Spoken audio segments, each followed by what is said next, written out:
My boyfriend's best friend kept looking nervous around me.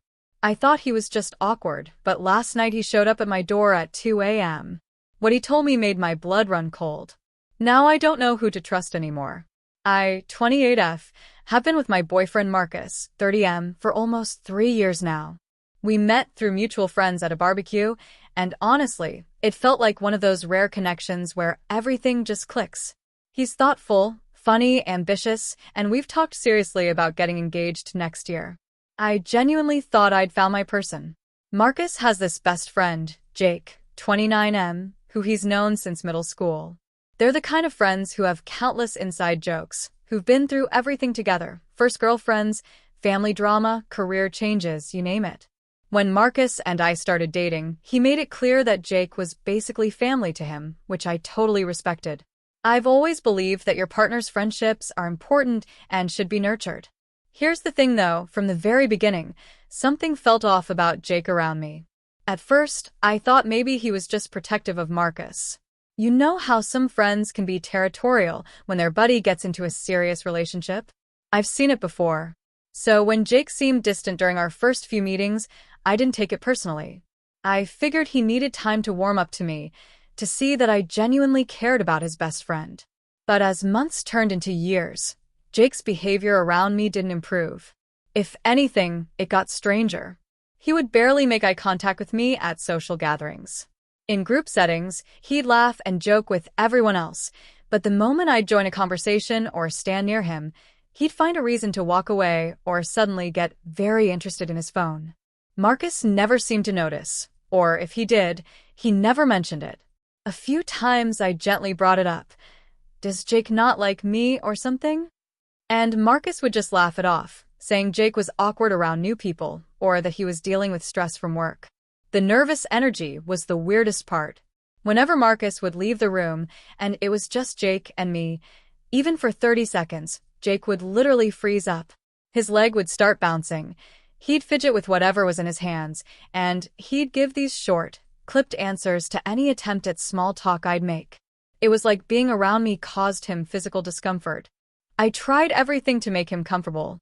I'd ask about his interests, bring up topics Marcus said he loved, offer to help him with things, invite him to stuff. Nothing worked. The nervous, jumpy energy remained constant. My friends told me to stop worrying about it, that some people are just awkward, but it nagged at me. This wasn't normal awkwardness. This was something else. There were specific moments that really stood out as bizarre. Last summer, we all went on a camping trip, me, Marcus, Jake, and a few other friends. One night, Marcus and the others went to get more firewood, and I was left sitting by the fire with Jake. The silence was deafening. I tried to break it by asking him about his new job, and he literally stood up and said he needed to check on something and disappeared into the darkness for 20 minutes. When everyone came back, he acted like nothing happened.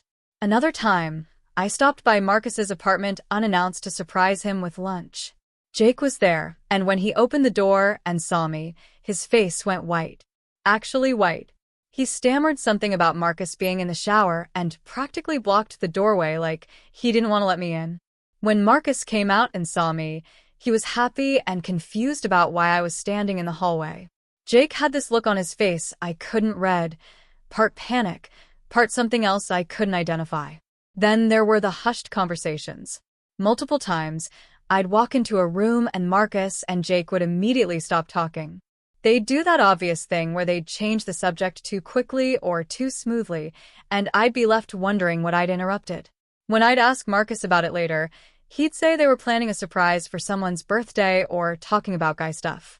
Reasonable explanations, but the frequency made it feel less reasonable over time. My sister told me I was being paranoid. My best friend Simone said maybe Jake had a crush on me and didn't know how to handle it. My coworker suggested maybe Jake was jealous of the time Marcus spent with me. None of these explanations felt right, but I didn't have anything concrete to point to, just a gut feeling that something was very wrong. The real shift happened about 2 months ago. Marcus got a promotion at work that required him to travel more frequently. His first big trip was a 2-week conference in Seattle with training sessions and networking events. He was excited but stressed, and I was supportive even though I'd miss him. The night before he left, he came over to my place, and we had a great evening together.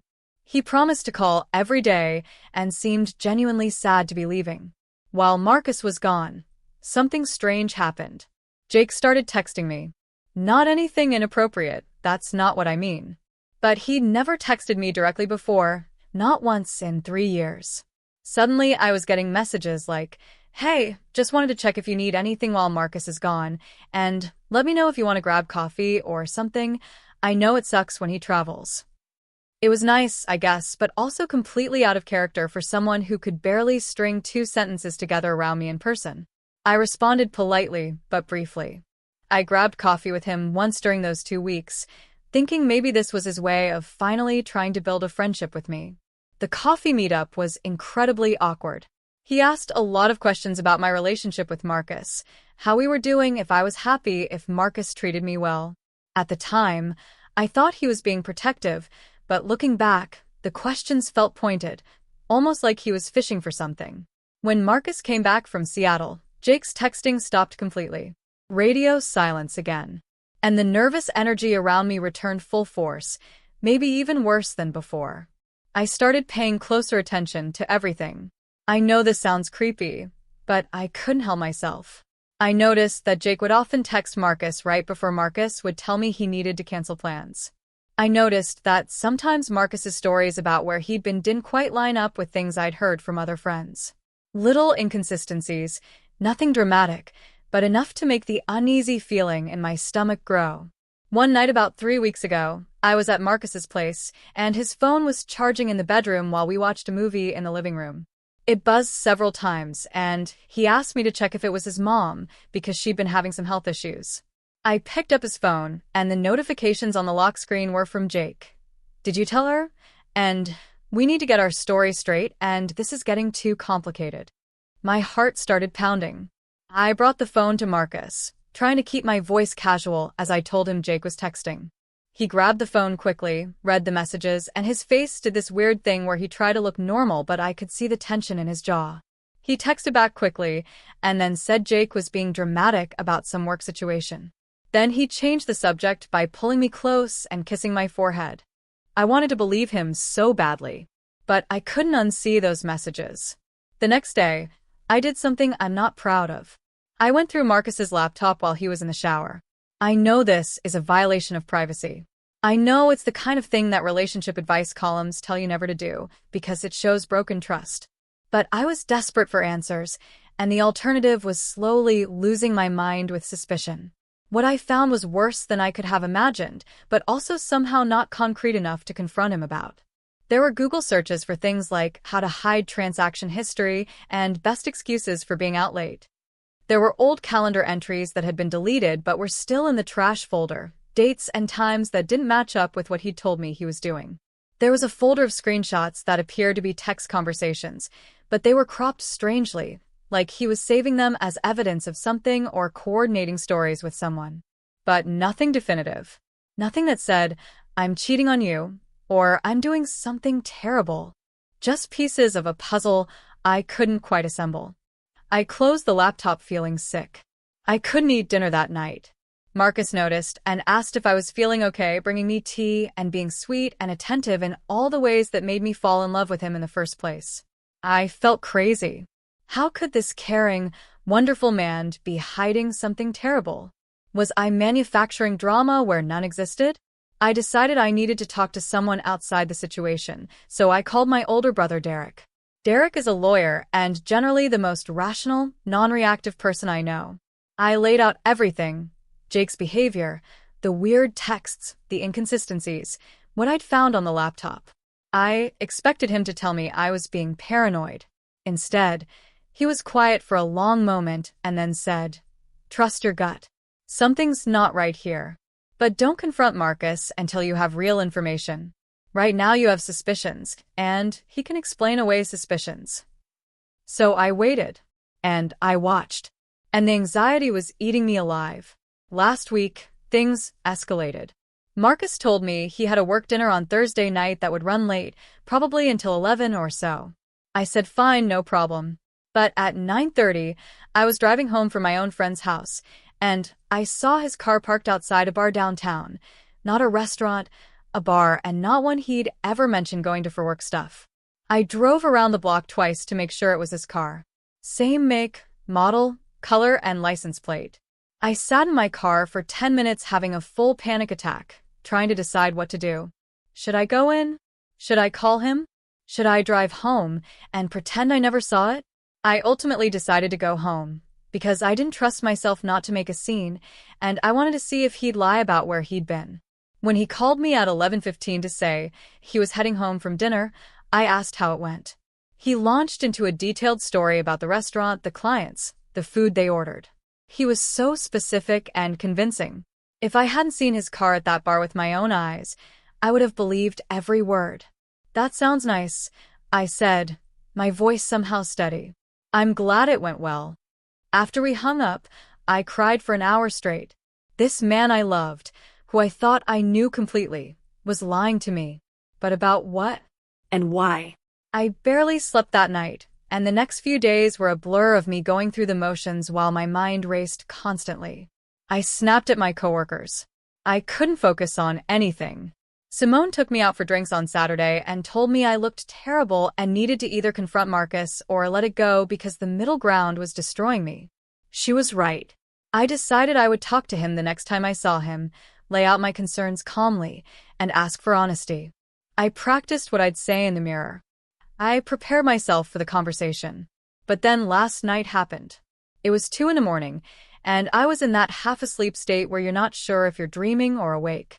I heard knocking at my door. Not aggressive pounding, but persistent, urgent knocking. I looked at my phone, 2:17 a.m. My heart was racing as I got up and looked through the peephole. It was Jake. He looked absolutely wrecked. His hair was messy, his eyes were red, and he was still in what looked like the clothes he'd worn to work, now rumpled and disheveled. For a second, I thought something terrible had happened to Marcus. I threw open the door. Is Marcus okay? I asked immediately. Jake's face crumpled. Can I come in? Please? I need to talk to you. I let him in, my mind spinning with possibilities. Had Marcus been in an accident? Was someone hurt? Why was Jake here, and not calling or texting? We sat in my living room, and Jake put his head in his hands. He was shaking slightly, and I genuinely couldn't tell if he was cold, scared, or something else entirely.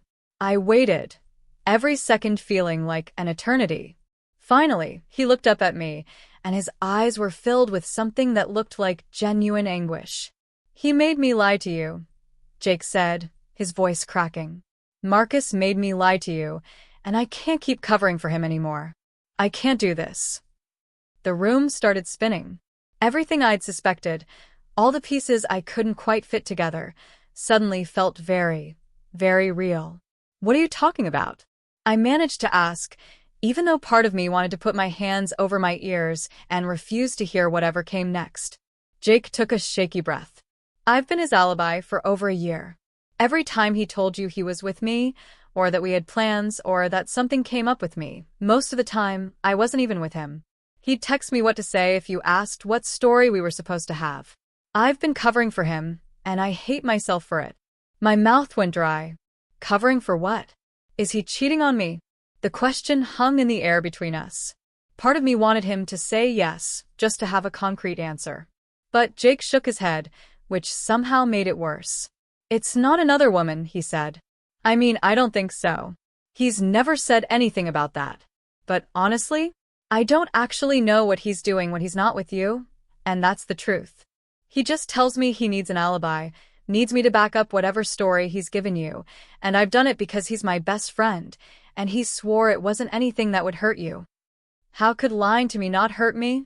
My voice came out sharper than I intended. I know, Jake said miserably. I know, okay? I've been telling myself I was helping him, that maybe he was planning some elaborate surprise or dealing with something private that wasn't my business to share. But tonight, he asked me to lie about next weekend. He wants me to tell you that he and I are going on a guy's fishing trip, but he told me not to actually plan anything because he won't really be with me. And I can't do it anymore. You deserve to know that something's going on. My hands were shaking now too. How long did you say this has been happening? Over a year. Maybe closer to a year and a half. Jake looked ashamed. It started small. He'd asked me to confirm that we'd hung out if you asked, even though we hadn't. Then, it became more frequent. The Seattle trip, he was in Seattle, but a lot of the evening activities he told you about, he wasn't at those. He'd tell you he was at a work dinner with me and colleagues, but I wasn't there. I'd just get a text telling me what to say if he contacted me. I felt like I might throw up. Why are you telling me this now? Why come here at 2 a.m? Because I saw the way you looked at him last week, Jake said quietly. At the game night at Sarah's place.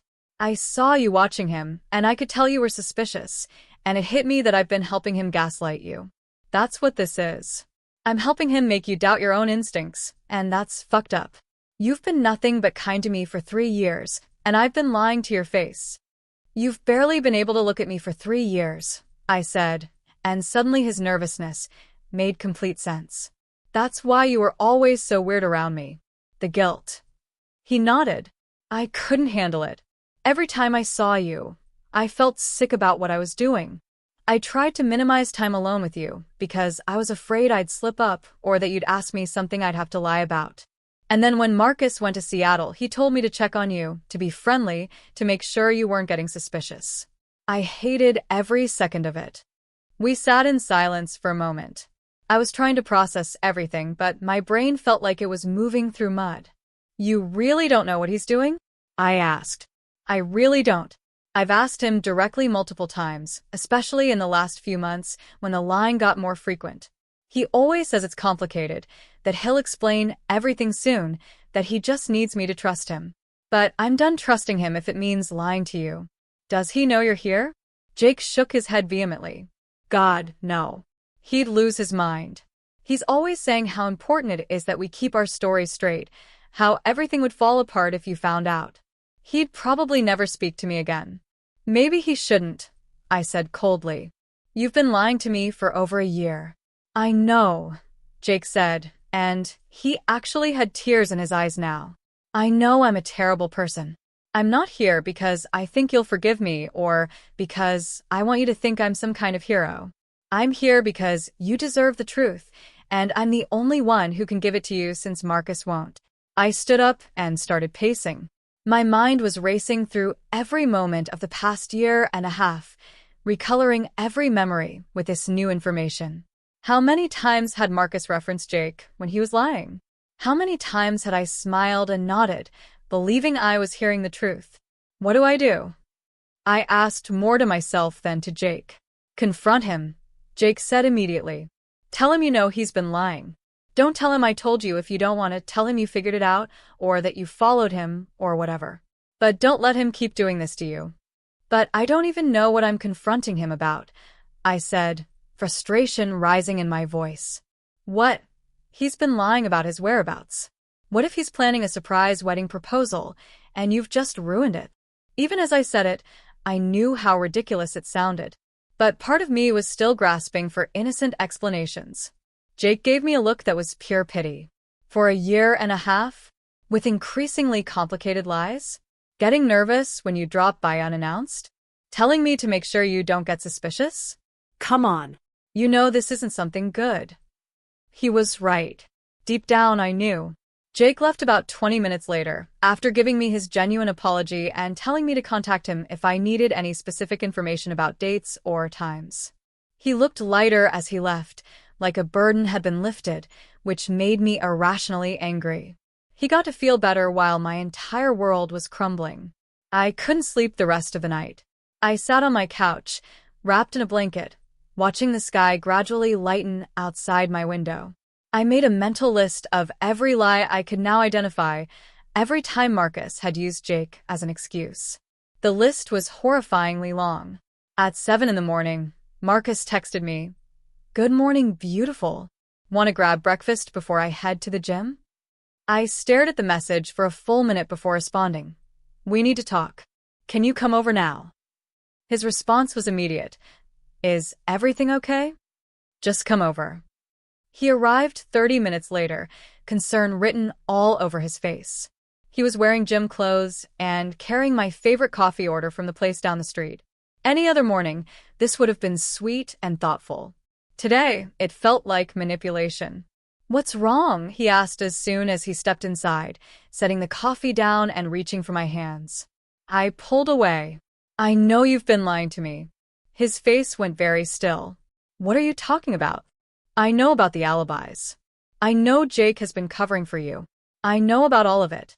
I watched him calculate his response, watched the gears turning behind his eyes. He could deny it, could ask me to explain what I meant, could try to flip this around on me for snooping.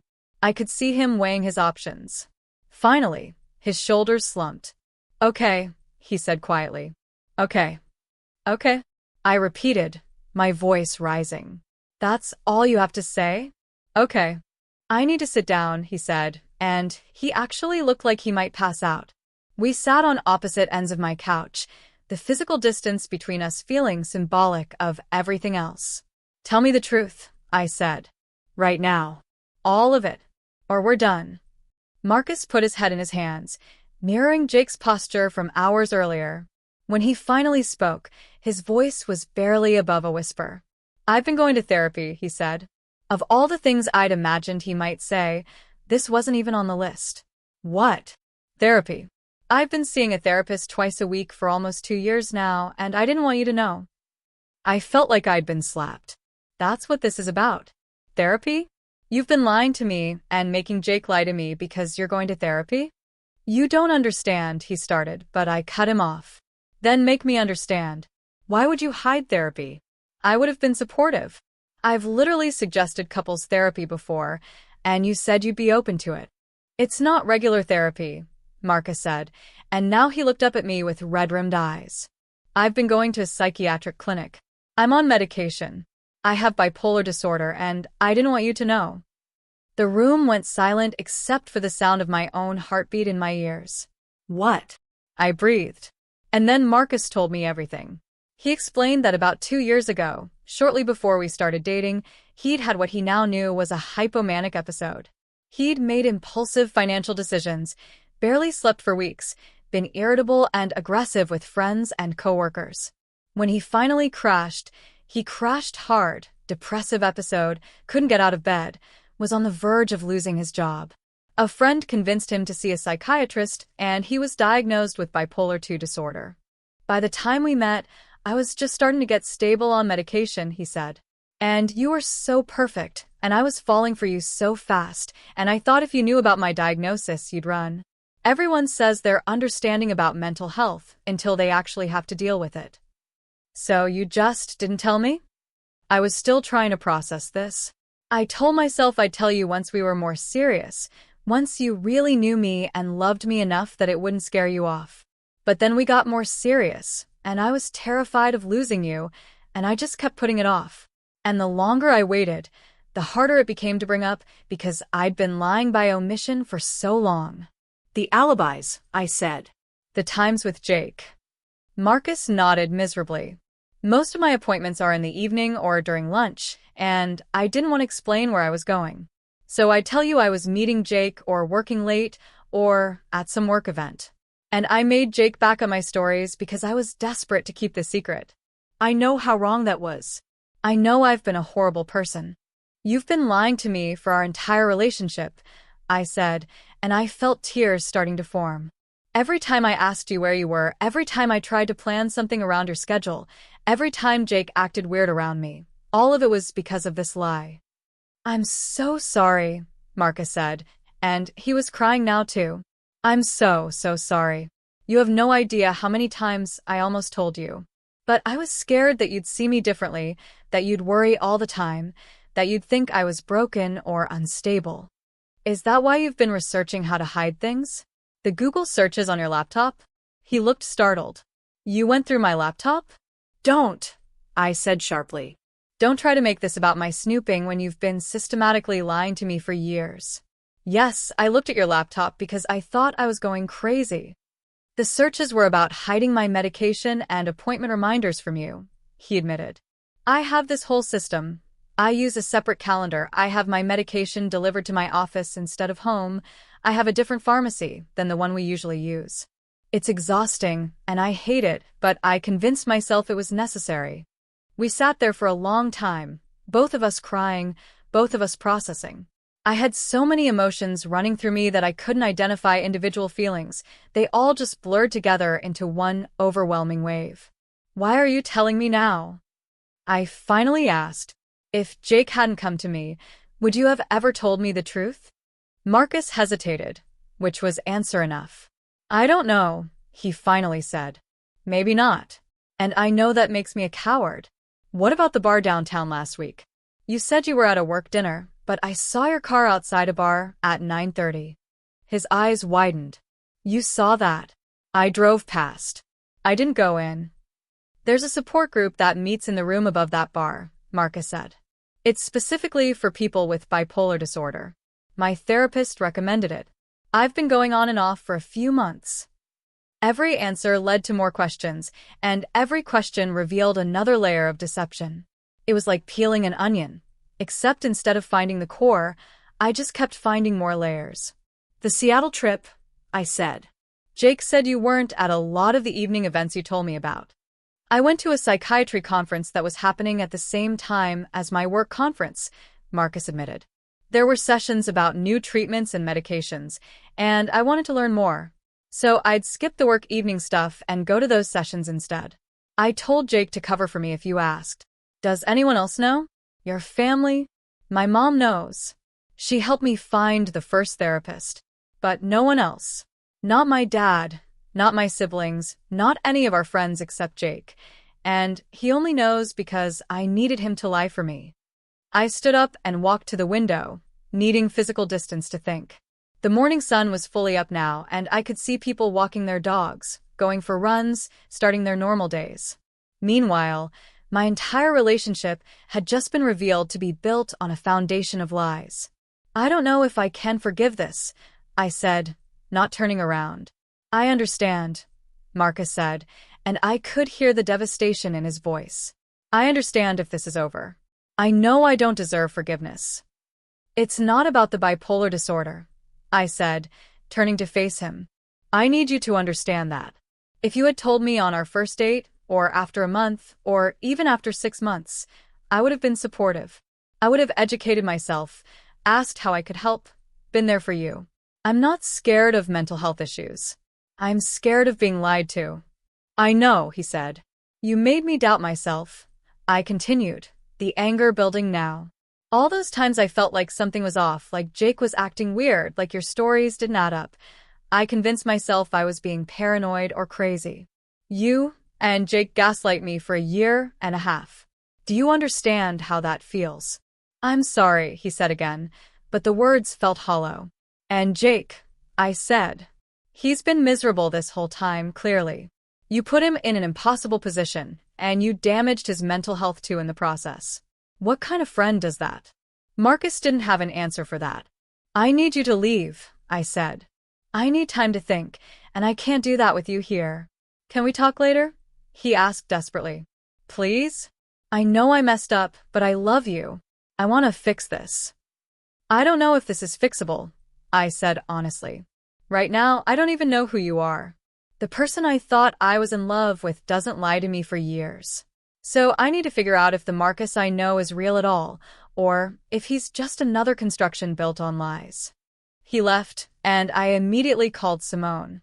She came over within 20 minutes, and I told her everything. Her response was exactly what I needed. She listened, she didn't try to tell me what to do, and she let me process out loud without judgment. That was 3 days ago. I haven't spoken to Marcus since, despite his numerous calls and texts. I did talk to Jake again yesterday. He told me more details about specific lies, specific dates, and every piece of information made me feel worse. He also apologized repeatedly and said he's ending his friendship with Marcus because he can't trust him anymore either. I've spent the last 3 days in a fog. I've gone to work, I've functioned, but I feel like I'm on autopilot. I keep oscillating between different emotions. Sometimes I'm furious at Marcus for lying. Sometimes I'm sad for him and what he must have been going through. Sometimes I'm angry at myself for not trusting my instincts sooner. Sometimes I wonder if I'm overreacting and if this is something that could be worked through. My brother Derek thinks I should end it. He says the foundation of trust is broken and relationships can't survive that. Simone thinks I should at least hear Marcus out fully and maybe try couples therapy before making a final decision, since the lying was rooted in shame and fear rather than malicious intent. My mom, who I finally told yesterday, just wants me to do whatever will make me happy long term. But that's the problem. I don't know what will make me happy long term. I don't even know what happiness looks like anymore. Part of me understands why Marcus lied. Mental health stigma is real, and I can see how fear could drive someone to make increasingly bad decisions to maintain a secret. I can understand him being scared to tell me initially. But a year and a half? Actively recruiting his best friend to lie for him? Setting up elaborate systems to hide his medication and appointments? That goes beyond fear into something else entirely. And the gaslighting, I keep coming back to that. Every time I expressed concern or suspicion, I was made to feel like I was imagining things. That's not something I can easily forgive, regardless of the underlying reason. I also can't stop thinking about what else he might be hiding. If he could keep something this big a secret for this long, what else don't I know? Does he have debt I don't know about? Has he been fired from a job? Is there actually another woman, and the bipolar diagnosis is just one part of a larger web of lies? The trust is so broken that I question everything now. But then I remember the good times. The way he made me laugh. The thoughtful gestures. The way he'd hold me when I was stressed. The plans we'd made for the future. Were all of those things real? Can love exist alongside this kind of deception? I'm also thinking about the practical aspects. We've been together 3 years. Our lives are intertwined. We have mutual friends, we've talked about moving in together, I have stuff at his place, and he has stuff at mine. Untangling all of that would be complicated and painful. And there's a small part of me, a part I'm almost ashamed to admit exists, that wonders if I could move past this if he got serious help for his lying, and if we went to therapy together. Is this relationship salvageable? Should I even want to salvage it? Marcus sent me a long email this morning. He outlined his entire treatment history, gave me his therapist's contact information in case I wanted to speak with them, explained his medication regimen, and wrote a detailed timeline of every major lie he'd told me with the real truth beside it. He ended it by saying he understands if I need to walk away, but that if I'm willing to try to work through this, he'll do anything: couples therapy, complete transparency, whatever I need. Reading that email made me cry for an hour. It felt genuine. But also, I thought everything felt genuine before, and it turns out half of it was lies. I have a call scheduled with my therapist tomorrow. I need professional guidance on how to even think about this situation because I'm drowning in conflicting emotions and I can't see clearly. What would you do? Have any of you been in a situation where someone lied to you about something big, not because they were being malicious, but because they were scared? Were you able to rebuild trust? How did you decide whether to stay or go? And for those of you with mental health conditions who've struggled with disclosure to partners, help me understand. I want to have empathy for what Marcus was going through, but I also can't excuse the impact his choices had on me. How do I balance those two things? I know Reddit tends to jump straight to dump them for any relationship issue, but this feels more complicated than that. I genuinely don't know what the right answer is. I just know that I'm hurt, confused, angry, sad, and completely lost. Any advice, similar experiences, or just words of support would be appreciated. I've never felt more alone than I do right now, even though I'm surrounded by friends and family who care about me. Thanks for reading this novel of a post. I guess I needed to get it all out.